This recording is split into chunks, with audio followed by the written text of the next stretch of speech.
Ang mga balita, naglapta na mga espiya ng China halin Batanes tubtub sa Sulu. Kaglakip sa ginalantaw nga impluwensyahan sini among resulta sang presidential election sa 2028. Suna sa security analyst nga si Chester Cabalza, nagapadayon ang Chinese espionage operations diri sa pungsod. Pangod sa mga isyu kaangay sang West Philippine Sea kag illegal gambling operators.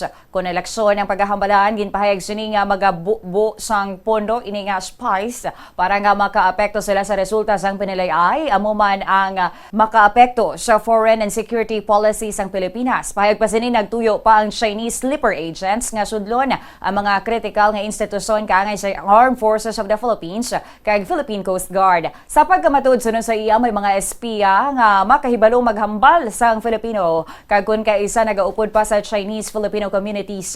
Nagpanawagan ini nga usisaon gid sang maayo kag mag-conduct sang background check sa mga individual nga gusto magupod sa mga institusyon kaangay sa Philippine Coast Guard Auxiliary. Matanan nga ginkumpirmahan ay sang Philippine Coast Guard nga ginkakasini sa listahan ang 36 ka mga tawo nga may makaduludang citizenship ukon natumod na ng mga Chinese nationals.